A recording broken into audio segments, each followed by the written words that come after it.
Tip-tap goes the rain, spitting on my window pane.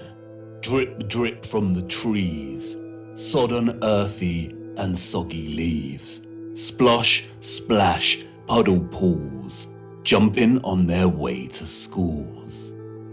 Onomatopoeia, the formation or use of words that imitate the sounds associated with the object or actions they refer to. The property of a word of sounding like what it represents. Water has many. The interdependent relationship between water and sound is so fundamental to our connection and understanding of water. The rain patters and drums, the waves roar, the brook murmurs and whispers, the puddles of mud squelch, that it is intrinsically woven into the very linguistic code of our language. Many have explored the powerful connection between sound and water. We have Masaru Emoto and his study exploring the impact of sound on the molecular structure of water. We have those that like to play around with cymatics. There is Peter Davey, a saxophone player who invented a device that boils water with sonic waves. The innovative use of sound coupled with water seems to have no end. So much so that in recent times, biologists are discovering that ultrasonic water can even treat the most resistant of infections and heal wounds at rapid pace. And in a future where electromagnetism was harnessed with the utmost innovation, water, sound and frequency had to have a major role to play. And of course it did. They wanted us to know that it did. And not just the water here on Earth. They were telling us to look up and above. They wanted us to know that what they had achieved right here on Earth was only possible because they had studied what existed above. In the beginning, God created the heaven and the earth was without form and void, and darkness was upon the face of the deep, and the Spirit of God moved upon the face of the waters. And God said, "Let there be light," and there was light. And God said, "Let there be a firmament in the midst of the waters, and let it divide the waters from the waters." And God made the firmament, and divided the waters which were under the firmament from the waters which were above the firmament. And it was so. Some criticize the King James translation of the Bible for its use of the word firmament. But in the original Hebrew, the word is rakia, which translates directly as firmament. In the New International Version, it is called the vault. In the English Standard Version, it is an expanse. In the Good News Translation, it is dome. What is important, however, is that in all translations, and in the original Hebrew, the notion of the firmament or vault separating the waters above from the waters below does not change and remains consistent. There is water above our realm.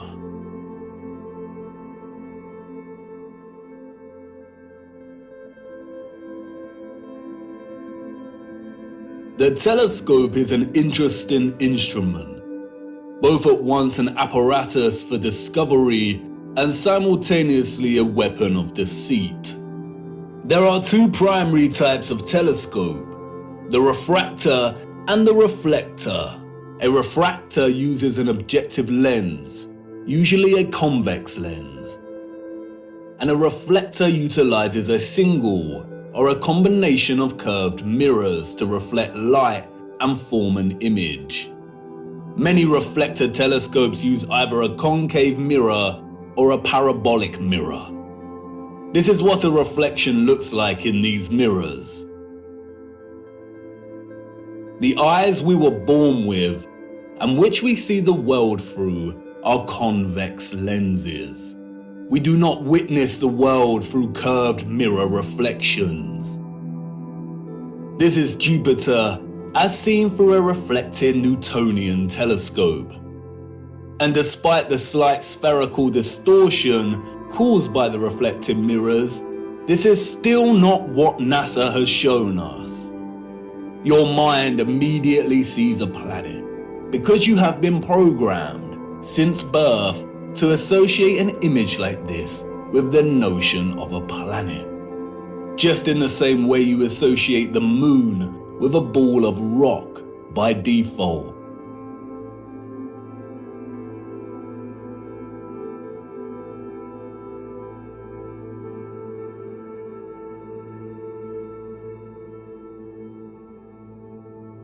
But as you can see here, both refracting and reflecting telescopes produce images similar to the Nikon P900. The Nikon lenses have been criticized by some astronomers as lacking the power to really see the luminaries above. But as you can see here, there is not much difference between the Nikon and both types of telescope. And in each we see that Jupiter is radiating some kind of light of its own. Both amateur and professional astronomers present footage such as this.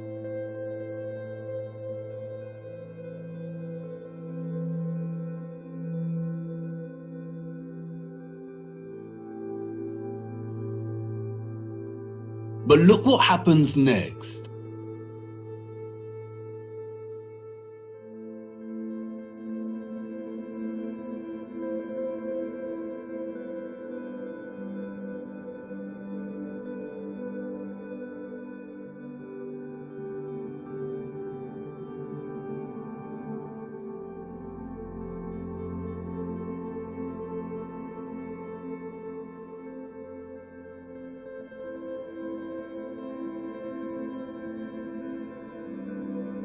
The astronomers here are using imaging processing software to turn their raw images and footage, which display a circular object in the sky above us radiating its own light, into a NASA-style planet.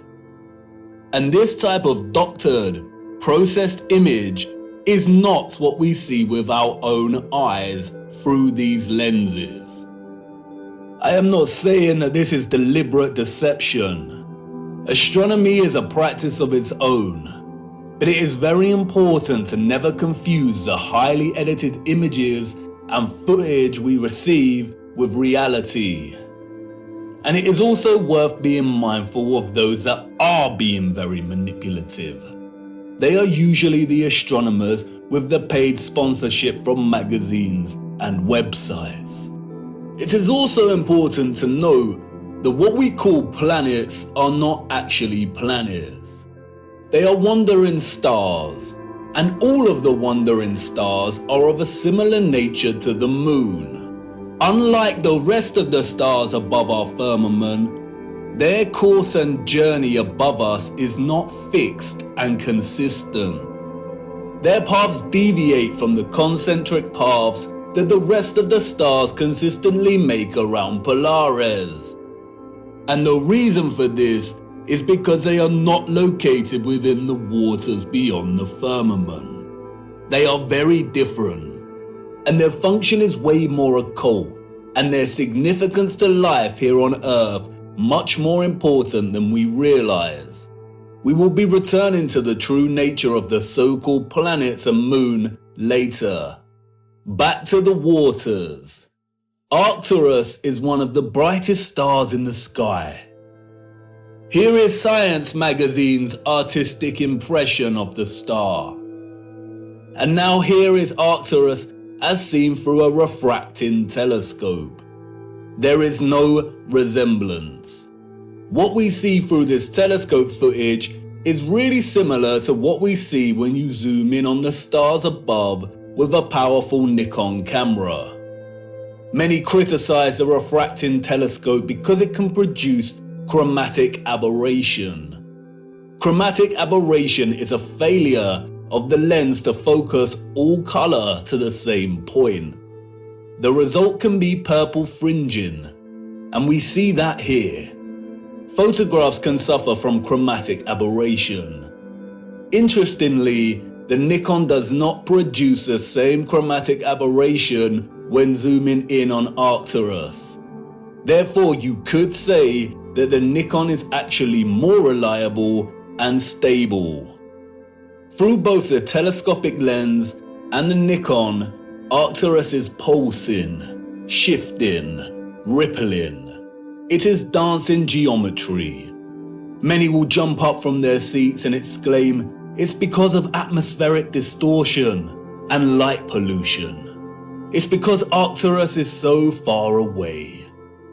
But if it is atmospheric distortion, then why do all the stars display their own unique geometry and light patterns? They should all distort in a unified, consistent manner. It is not atmospheric distortion. The stars are pockets of sonoluminescence in the water above. They are self-illuminating, radiating their own light and frequencies in the waters above. Our own convex-lensed eyes tell us that there is some kind of water above. We see it in the stars and when rockets accidentally hit the firmament. And, like I said before, just because the so-called planets or wandering stars and the moon appear spherical does not mean they are. They are not synonymous with the stars in the water beyond. They are something else entirely. Our advanced predecessors wanted us to watch the stars. They wanted us to understand that electromagnetic vibration and frequency produce pockets of sonoluminescence in the waters above. They were pointing it out because they wanted us to know that water was the key to unlocking the real potential of electromagnetic energy. They wanted us to know that once harnessed, the ethereal electromagnetic energy could be fused with water, so it could be stored and distributed. And once produced, the water could be manipulated, enhanced, and elevated to a level of new possibilities through the use of vibration, frequency, and sound itself. Their civilization depended on the industry of what we will call the living waters. Their technological advancement enabled them to transform the entire Earth into a power grid. But this grid was only possible because of water. The civilization of the future was an electromagnetic water world.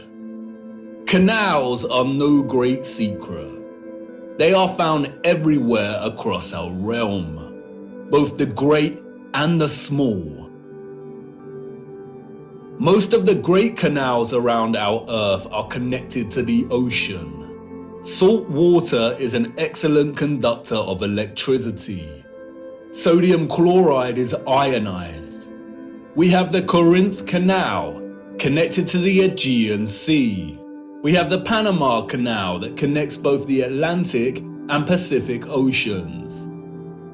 The Suez Canal connects with the Mediterranean Sea. And there is the Volga-Don Canal, connecting the Azov Sea, Caspian Sea, and Black Sea with the major oceanic networks. All of the canals built before the 1920s were not built by us or those in the history books. We inherited them. And while the official narrative tells us that the Volga-Don was finished during the 1950s, its construction actually began back in the 16th century. All narrative surrounding the construction of these canals is purely fabricated, and I will show you how much later in our journey. Once you start paying attention, it becomes very evident that most continents and countries feature a combination of canals and rivers that span the entirety of the land itself. The citizens of the old world utilize the oceans and rivers to create a grid of interconnected waterways to provide water to all of their areas of habitation.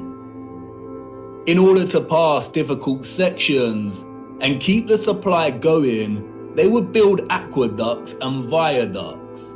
Sometimes these were constructed with the purpose of energizing the water as it passed through and into different areas, and that is why many were designed with symmetrical archivolt structures. The Romans did not build these structures. The entire infrastructure of so many cities found across our realm are designed around canal systems. Look at Amsterdam from above. The precise geometric grid lines here are not roads, they are canals, and the sole purpose was to supply water from one area to another. The water was stored and manipulated for a variety of purposes in reservoirs, water towers, pumping stations, cisterns, and other structures. The water also functioned to provide necessary balance.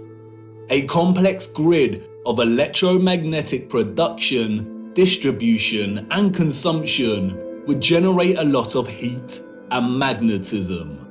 Water provided not only a balance of diamagnetism, but also ensured the entire grid did not overheat.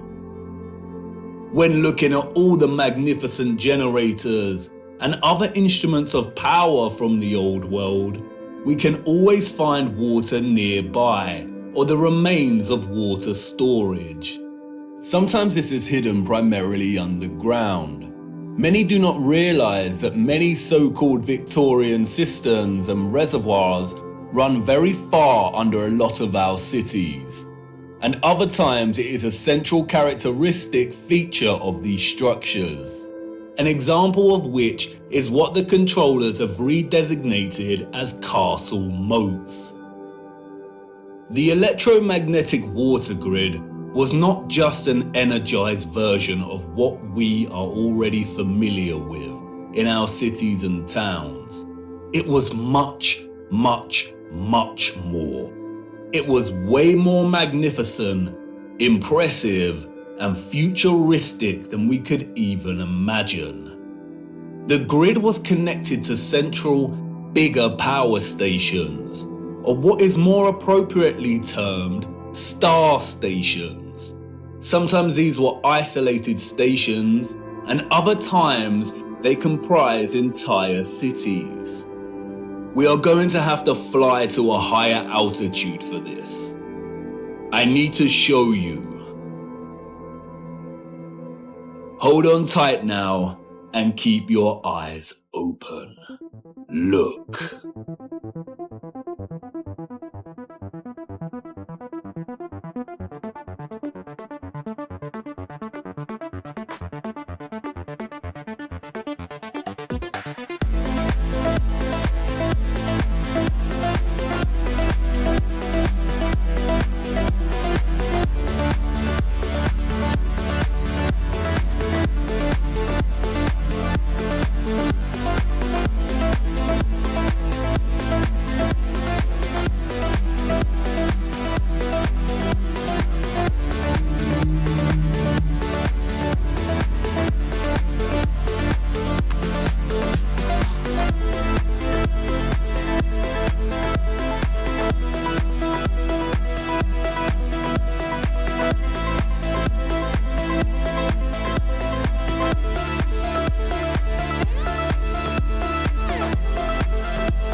The sole existence, let alone construction, of these star structures is almost beyond our comprehension. As you saw, they are found everywhere across our realm, with undeviating geometric consistency. A wondrous impossibility. Perhaps they had some kind of technology that allowed them to view huge areas of land from above while planning and building. They were never thoughts. That is a fairy tale invented by our controllers.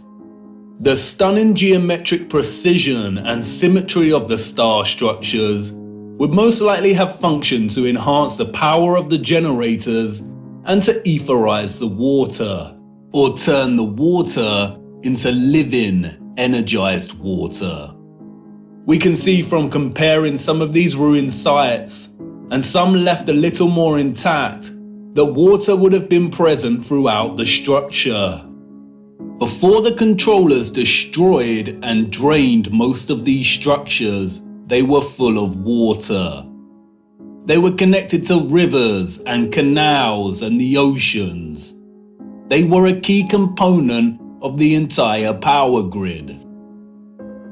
The star structures are fractals of symmetrical geometry, just like many of the ceilings of these huge energy generators.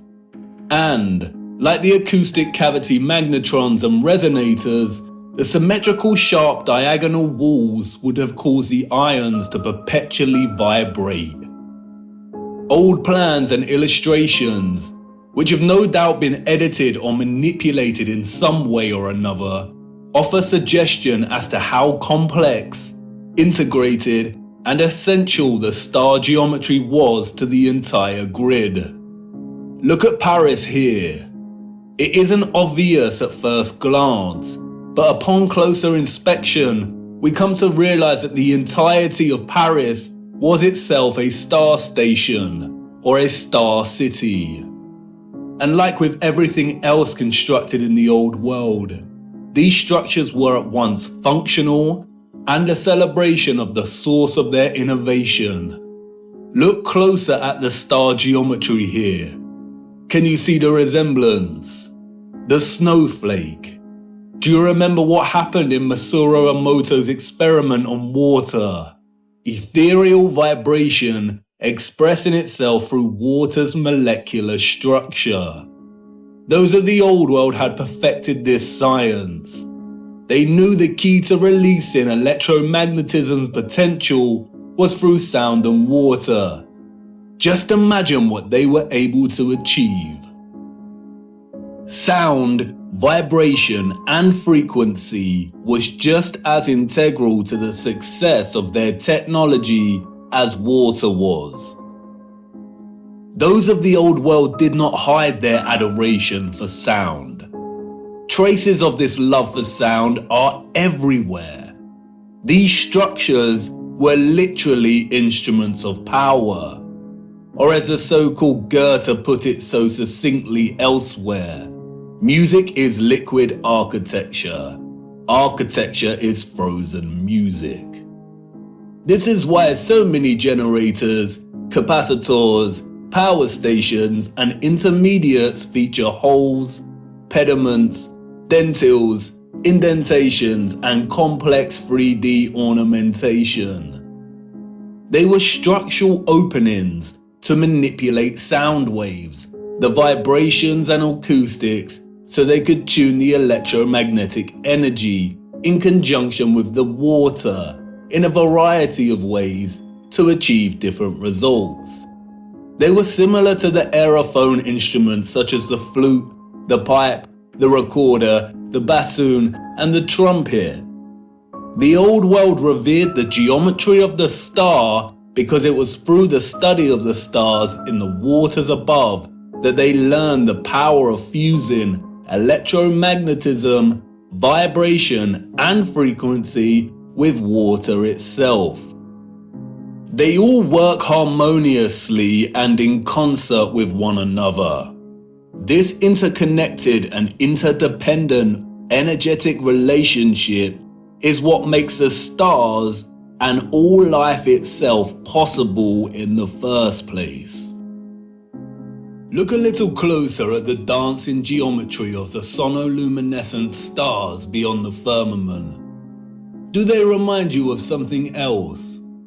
That's right, all of the magnetrons, or what we've come to call rose windows, were designed to mirror the cymatic patterns of ether's vibrations in water itself.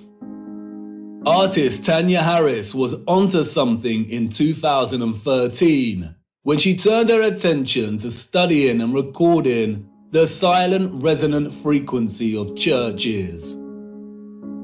By placing water inside of a loudspeaker, she was able to discover the hidden geometry of these resonant frequencies. The results showed that even the silence within these structures produced strong cymatic patterns. And again, can you see the resemblance? Others have applied the same technique and studied the cymatic patterns displayed when bells chimed within the structures.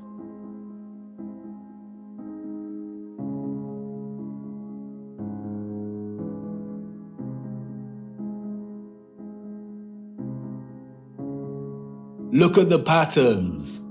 Magnetrons. This is why so many magnificent rose windows resemble cymatic patterns so closely. This is why they look like the petrified pulsations of a star.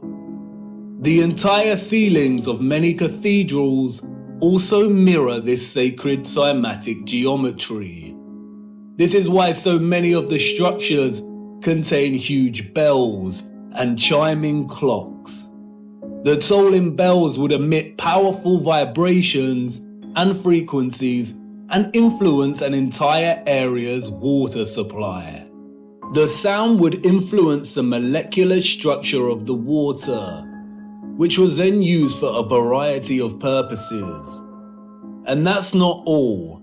Many of these structures also housed another wonder of the world, the king of sound, the organ. Have you ever stopped to look at some of the great organs before? These were not constructed by ordinary people in the 19th, 18th, 17th, and 16th centuries. Like the structures they reside in, they are a marvel of elegance and majesty, the most powerful sound instrument in the world. The specific organ sound waves of low and high frequencies would no doubt have enabled those of the old world to manipulate the ethereal energy in ways they saw fit.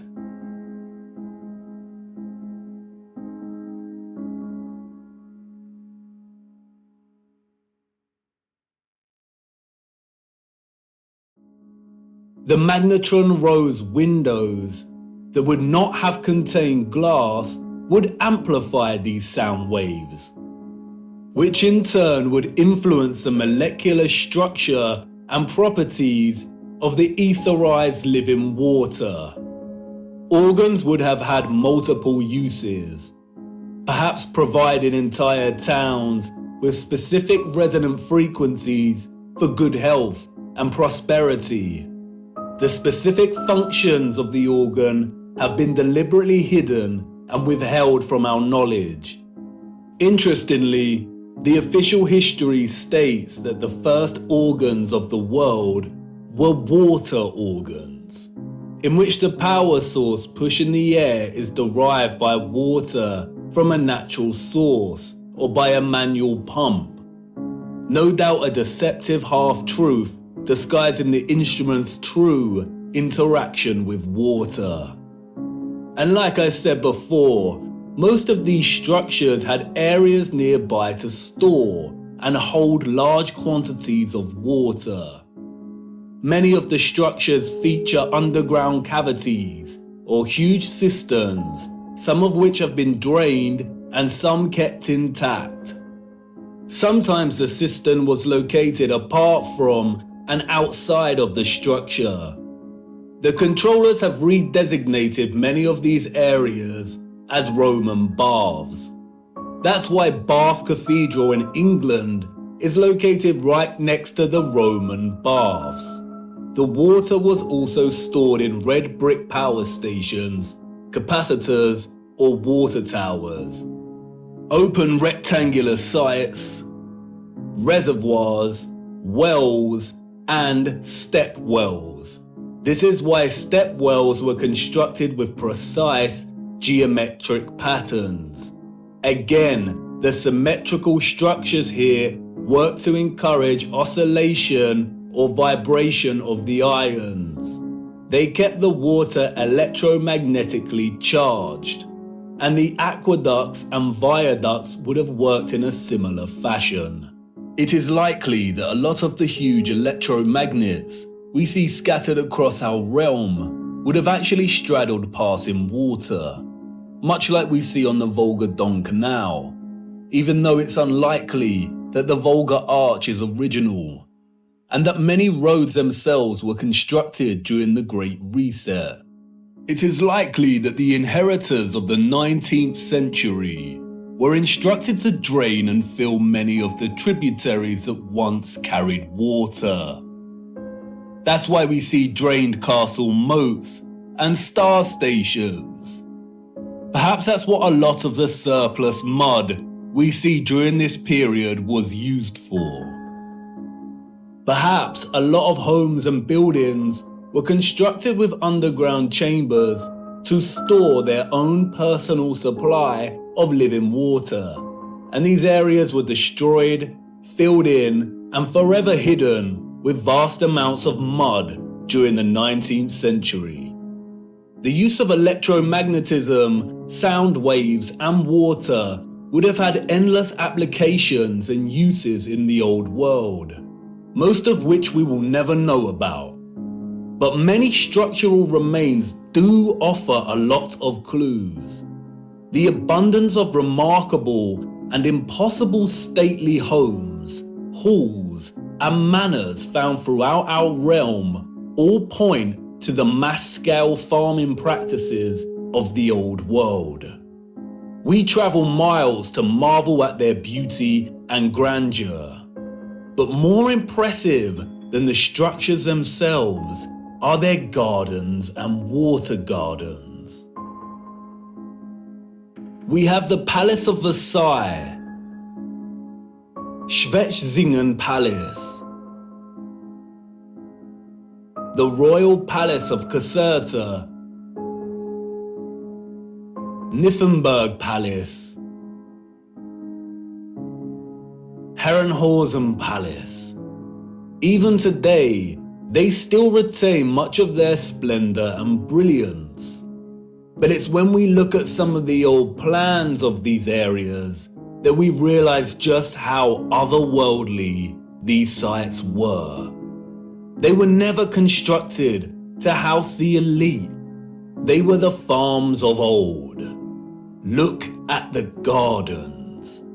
They are cymatic gardens. Even from these old illustrated plans, we can see just how gargantuous these farms were. Microcosmic grid systems, suggestive of the entire larger power grid itself.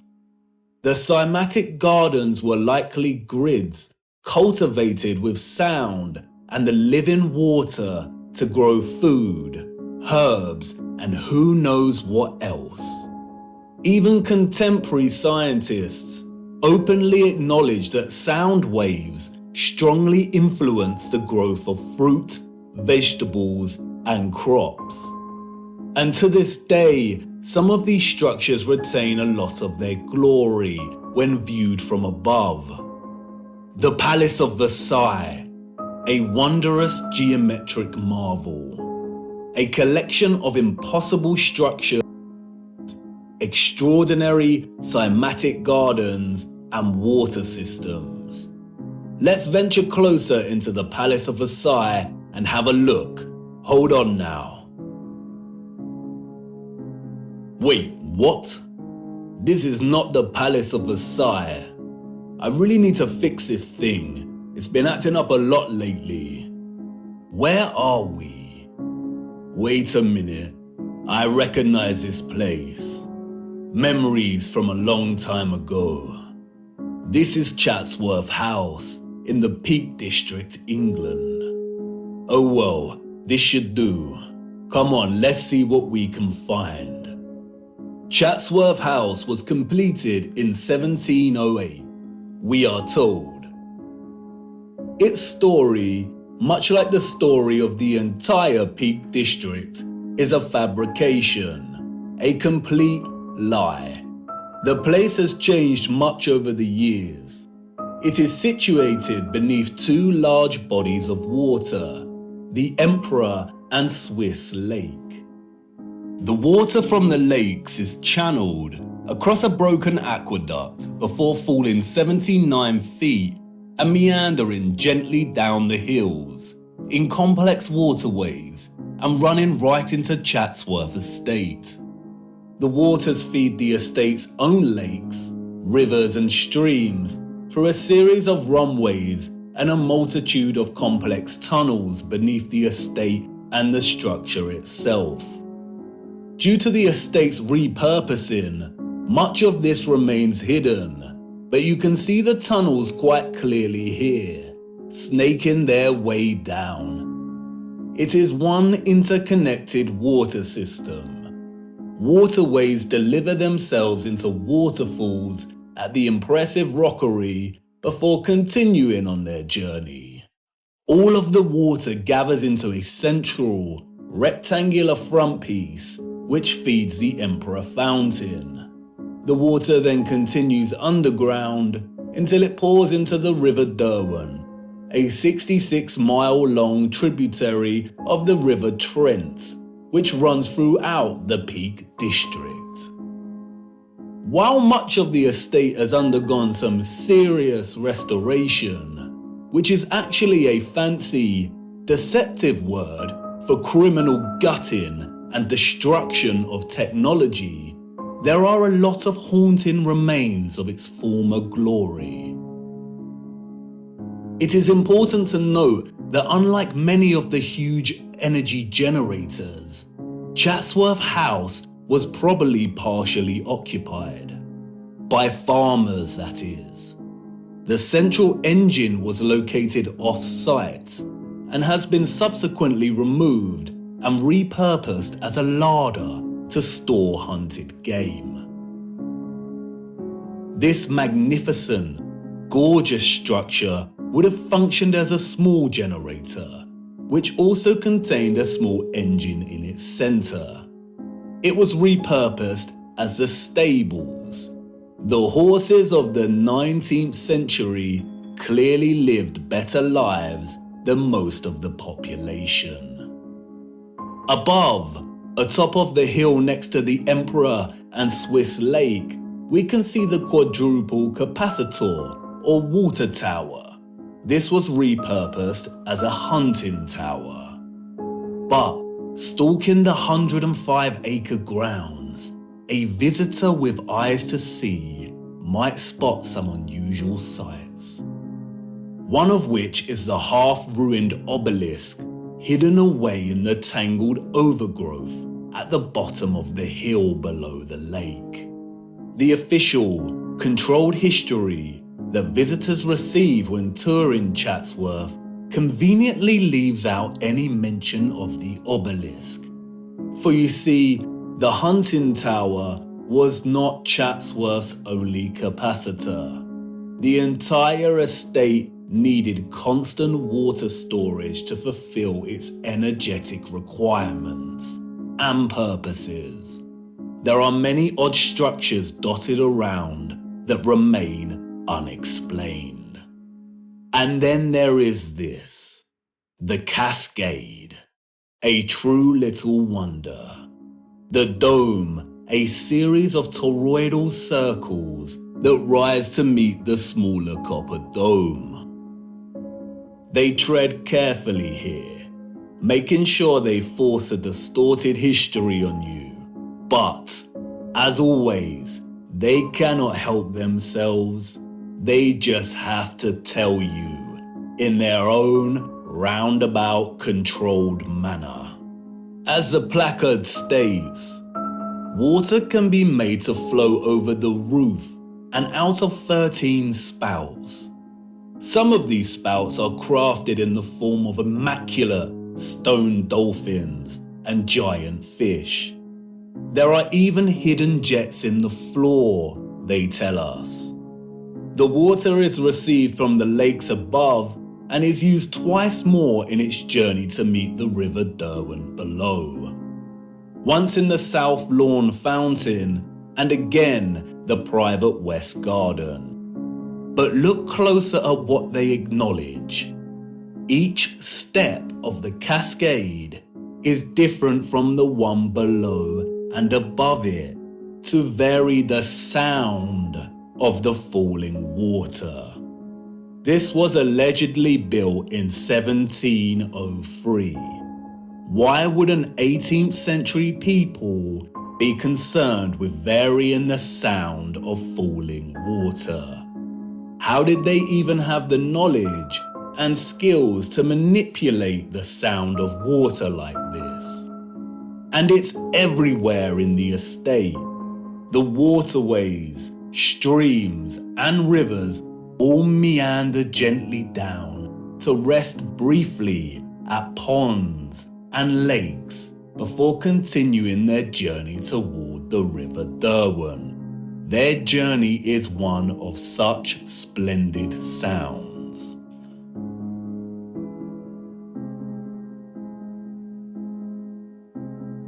As you begin to traverse the labyrinthine passages of our corrupted history, you will inevitably meet the lithographs, renderings, engravings, illustrations, and paintings. How easy it is to lie when there is no photographic or visual evidence, just artistic interpretation. We would never accept illustrations as reliable sources of information today. So why do we accept them as historically accurate?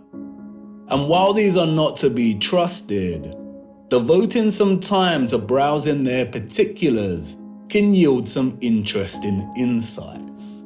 For instance, the fountain here looks wildly out of proportion. Did it used to jet water more powerfully? And some would claim artistic exaggeration. But if you dig a little deeper, you come to learn that the original Emperor Fountain, constructed in 1843, was able to jet water at a height of 296 feet. What? How? This is the 19th century we're talking about. And like I said, they cannot help themselves. Even Wikipedia states that the water power of the fountain found a practical use in generating Chatsworth's electricity. There it is, barely hidden in plain sight. And as we continue browsing these little illustrations, we stumble across it. An old engraving of Chatsworth from above. Look at the size of this.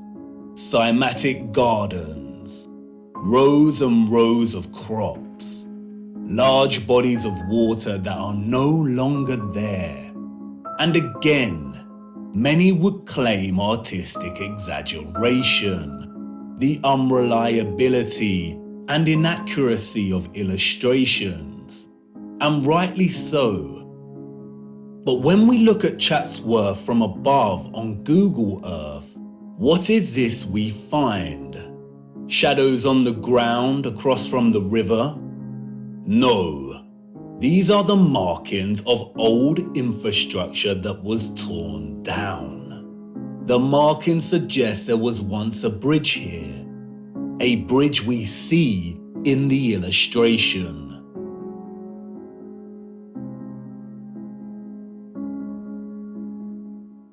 Look a little closer.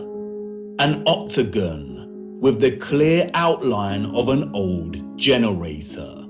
So yes, the illustration is a lie. The estate was much, much larger than depicted here. In 2018, there was a heat wave in England, and the old markings of Chatsworth's former glory started appearing in the grounds themselves. Acknowledge it. Sometimes mud and lies are not enough to bury the truth.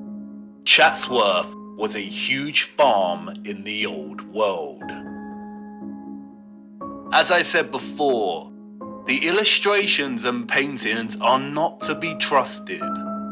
More often than not, they are used as tools of deception against us. But as you see here, they do have a tendency to backfire on the controllers.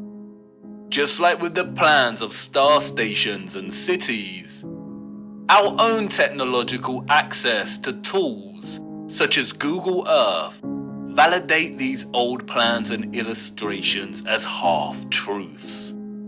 You can bet good money that even the plans and illustrations are only giving us a fraction of the full picture. Just like here with the plan of Chatsworth.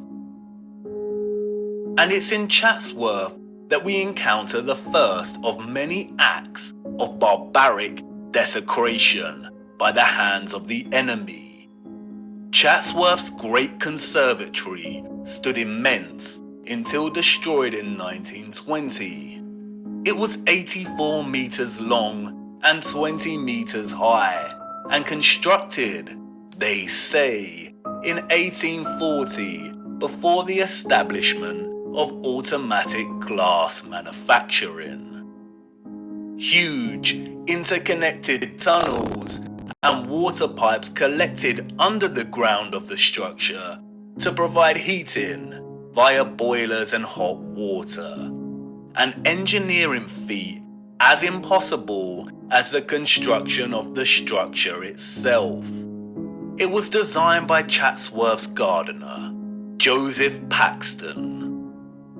Paxton is a phantom that haunts the pages of the history books. Paxton's story is one of fortunate circumstance, daring innovation and success.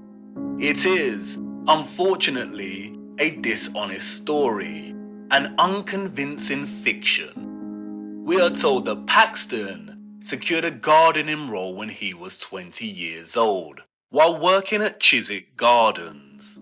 And it was here that he encountered William Cavendish, the Duke of Devonshire, who was so impressed by young Paxton's horticultural abilities that he hired him as head gardener of Chatsworth House.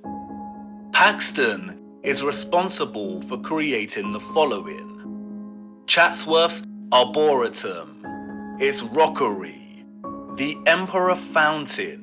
You remember, the fountain that sprayed water into the air at twice the height of Nelson's Column. The Great Conservatory. He was responsible for cultivating the Cavendish banana, the most consumed banana in the world today, and designing railway stations all over the Peak District. What a talented and productive young man. Paxton's achievements, however, did not end with the banana and the conservatory. The farce doesn't end here. What a tangled web we weave when setting out to deceive. Paxton's success with Chatsworth led him to design the infamous Crystal Palace of London, just in time for the Great Exhibition of 1851. It was originally constructed in Hyde Park for the fair. It was constructed in just over a year, an engineering feat never again repeated.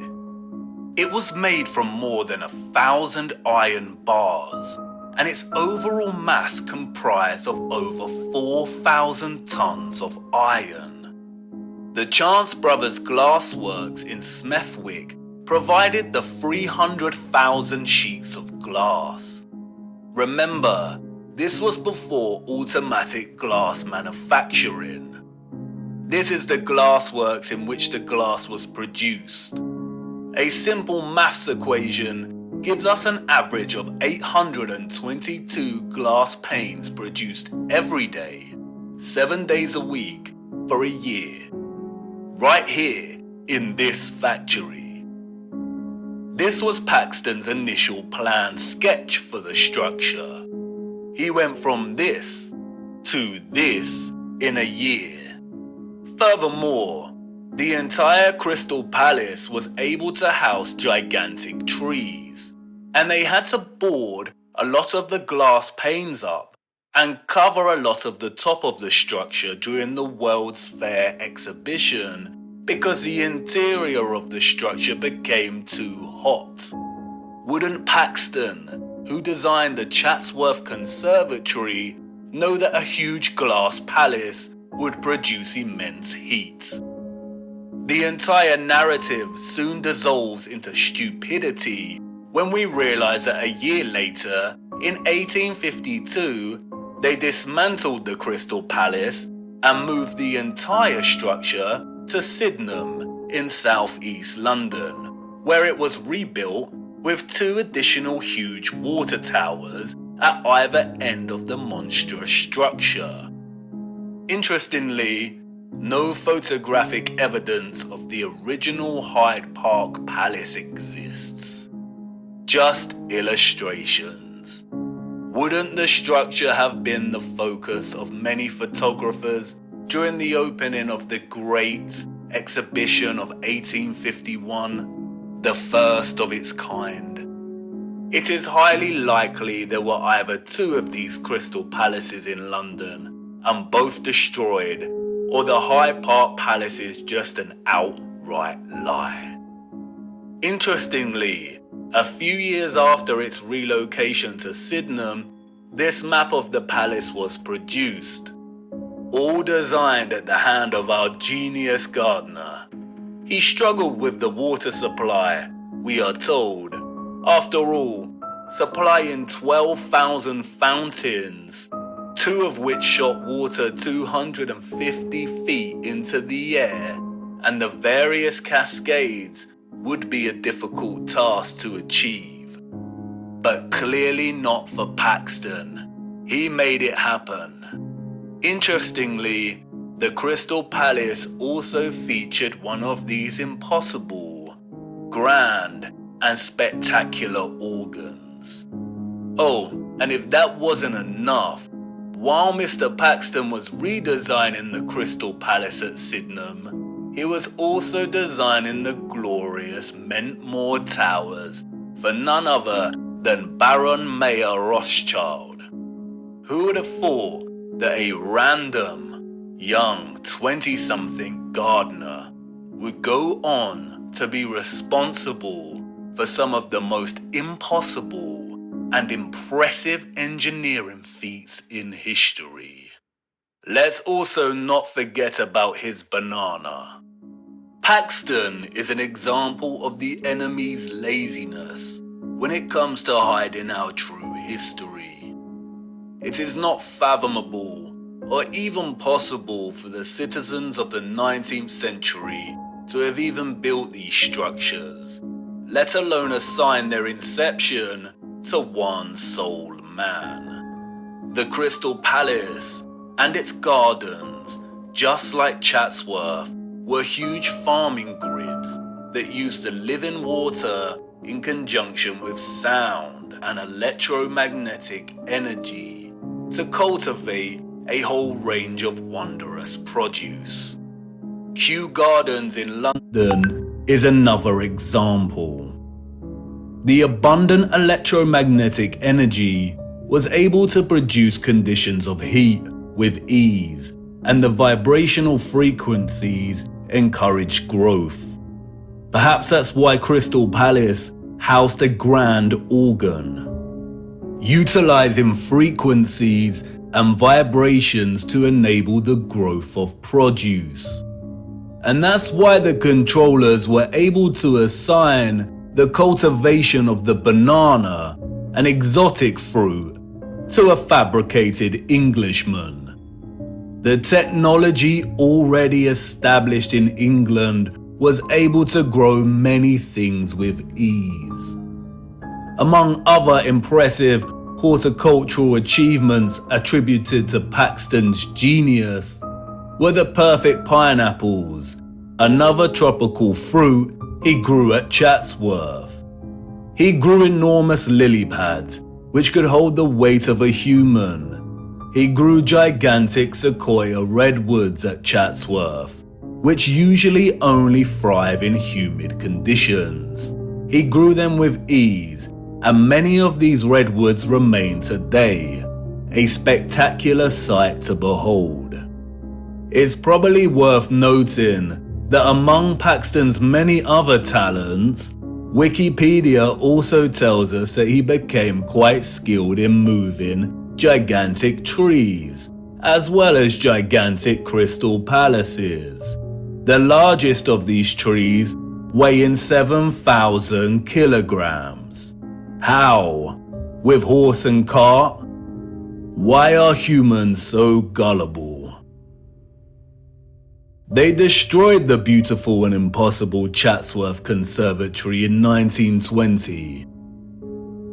As the Duke's son said in a letter to his father, they blew off well over 200 pounds of explosives to tear it down, so it must have been well built.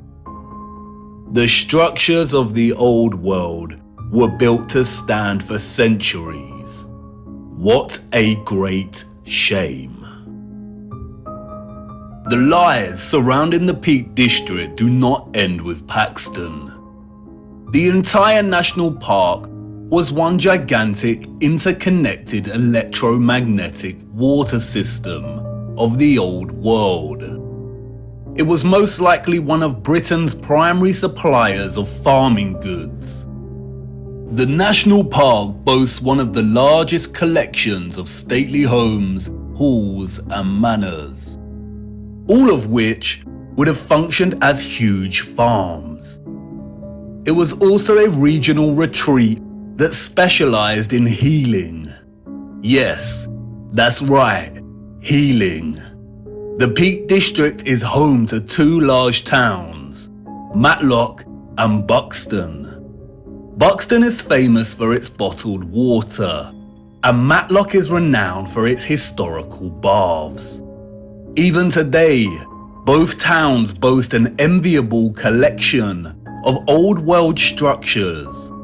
We see an abundance of old generators, domed pavilion structures, capacitors, colonnades, columns, bandstands, gardens, and water systems.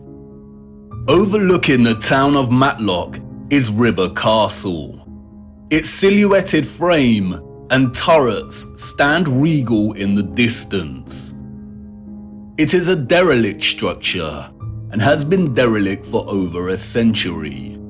The curious public are not allowed near the structure. They tell us it was built very quickly by a Mr. John Smedley.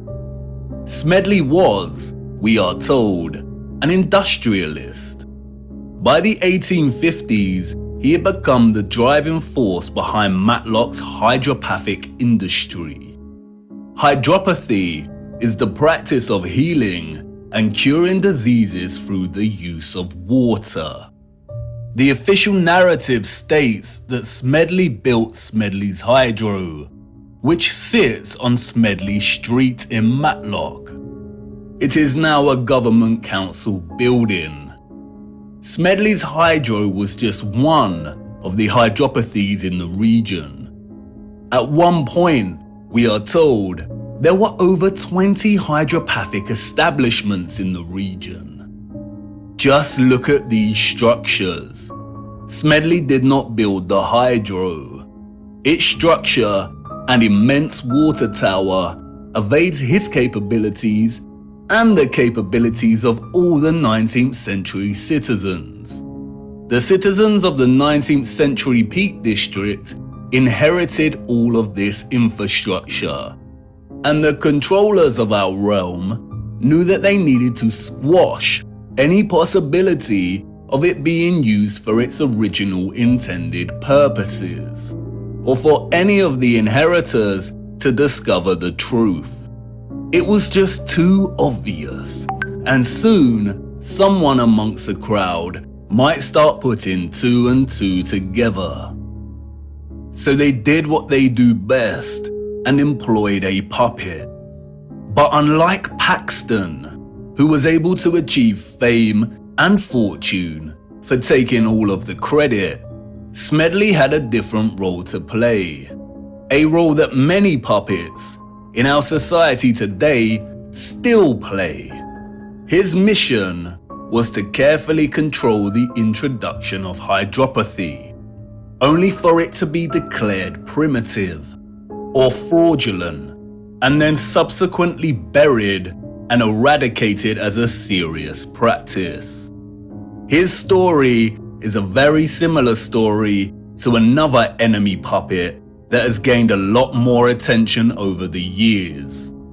I too once fell for the lies surrounding this man's story. The hydropathies were able to accommodate hundreds of patients, and they were tremendously successful in curing a whole host of diseases and issues, ranging from inflammation and bilious attacks to paralysis, rheumatism, and fevers. This was conducted through an array of different bathing techniques, applying dripping sheets as bandages, and fusing electricity, sound waves, and water. There were, as one newspaper reported, electric bells throughout the buildings. No doubt the actual potential of hydropathy was never fully expressed in Smedley's array of hydros, but they nonetheless helped people tremendously. And they were a huge success, so the controllers temporarily profited financially. The hydros healed and increased the well-being of people through water and its fusion with sound, vibration, frequency, and electricity. Look at the electric treatment menu from one of the old brochures. Options for high-powered parabolic reflector, electric ionization, and high-frequency treatment. Smedley also demonstrated the ability of etherized water to heat entire rooms in a profound way. The fernery at the hydro had a water heating system built into its walls and always maintained a constant temperature of 65 degrees, even when the room was filled with a crowd of 350 or so visitors. The temperature never deviated. How was this kind of technology available in the 19th century, and yet today we do not have access to this kind of sophisticated heating? Historians and journalists of the time would deliberately smear Smedley, casting hydropathy as pseudoscience, comparable with homeopathy. Smedley had many battles with the burgeoning medical industry, and after his death, the hydros were purchased and the structural alterations began. Like Tesla, Smedley played his role and successfully introduced the science of the old world to have it debunked, tarnished, and sidelined forever. Hydropathy today is regarded as nothing more than a relaxing spa venture. All of its original applications of frequency and electricity have been eradicated from the practice. Smedley's role-playing allowed the controllers to justify the entire water grid system of the Peak District, successfully preventing the current 19th century and further subsequent generations from questioning its presence. The remains of the grid today are so evident. You can sit and relax to the soothing sound of water falling over the turreted regal Derwent Reservoir, which connects the entire region for its branching rivers and canals. You can stroll around shopping inside of old power stations and at old pumping stations. And in every area of the region, there are wonders waiting to be discovered. Not only in the larger towns do we find old fountains that once provided the living waters, but also in the remote villages. Tucked away, we find an old dry fountain. Look, the Lord's gift, a bittersweet joy to behold. The citizens of the old world unlocked the power of electromagnetic water by studying the stars above in the firmament. The stars above taught them that the key to manipulating the ethereal energy they harnessed from the ionosphere was through water, sound waves, vibration, and frequency.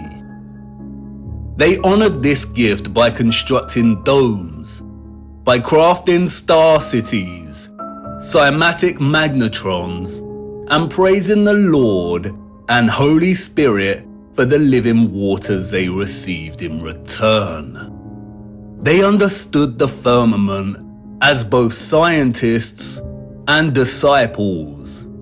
Viewer, I am hoping the picture is starting to become clearer in your mind, and you will inevitably start to see things in a different light when pondering all of these impossible structures.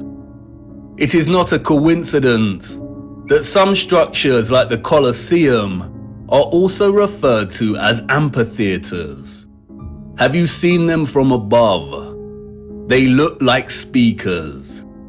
Amphitheater is an interesting word. An amp is a unit of electric current, and an amplifier is a device that increases signal, especially microwaves and audio. And no doubt you will start to put two and two together in terms of some of the inventions that we were allowed to play around with before they were discarded as antique in their efficiency.